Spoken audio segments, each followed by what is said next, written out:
Shalom from the National Council of Young Israel here at our headquarters in Paramus, New Jersey. We are happy to launch our newest program under the guidance of our new board of directors called 4 Minutes of Torah.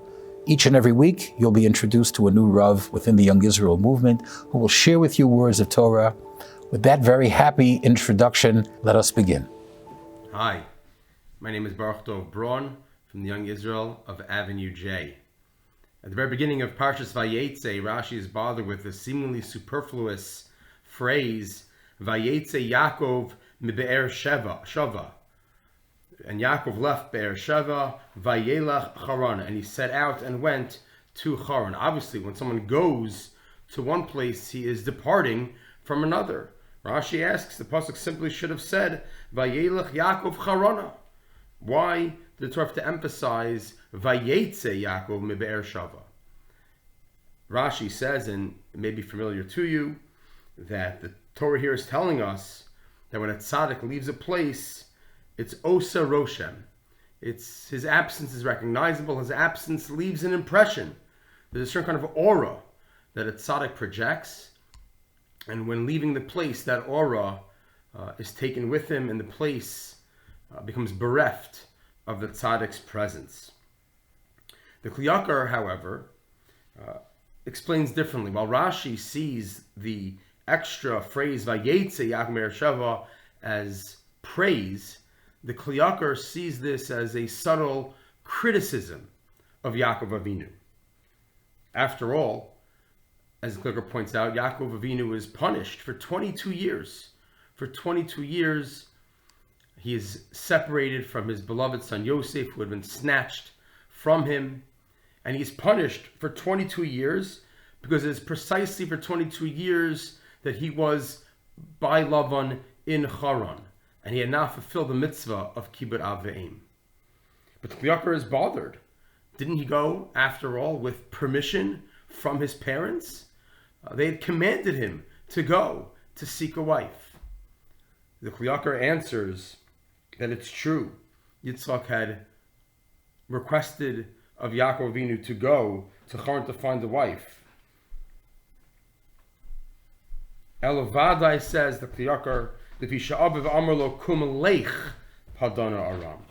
get up and go to Padan Aram. Hitrlo leilech. He only permitted him to go. Avalo lotzeis mikol v'kol, but not to go out completely. And the Kli Yakar parses between Yitzi on the one hand and Halicha on the other.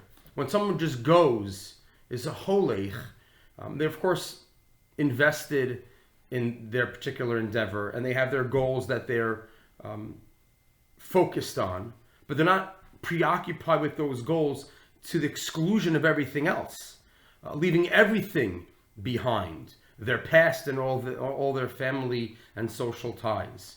But someone who is a yotzei is someone who goes out mikol v'kol. That person is only focused exclusively on what they're interested in, preoccupied only with their own needs and their wants.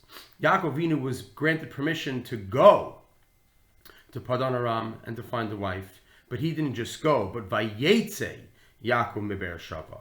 He completely left his parents psychologically, emotionally. He was no longer mindful of them. He didn't think about them. So focused was he on his future and the task in Padan Aram. And for that, Yaakov Avinu was punished for those 22 years of not being with Yosef, corresponding to the 22 years that he wasn't just holech, but yotzei from his parents. And this idea of Yitzia and Halicha is applicable to us as well. Firstly, there's a part of us, our very nature, that is just selfish, that we are inclined to become very self-absorbed and only interested and involved and invested in our own needs and wants, and sometimes to the exclusion of other people. We can become a yotzei instead of a holech. And not only inherently as part of the human condition, but also in the society we live in, the predominant culture, which emphasizes seeking self-authenticity and individuality and independence, promotes, encourages people to break from the past and from tradition and from all kinds of ties, seeking what they find self-fulfilling exclusively, to be a yotze, where they're no longer preoccupied at all with those that they have left behind.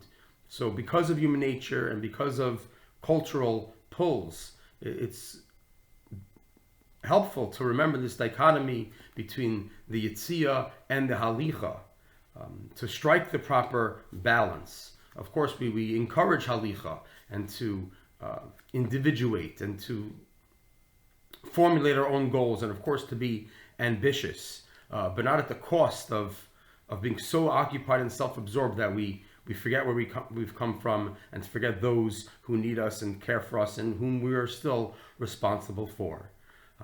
So one of the messages of this week's Parsha, the extra by Yitzhak Be'er Sheva, is not to be a yotze, but a holech.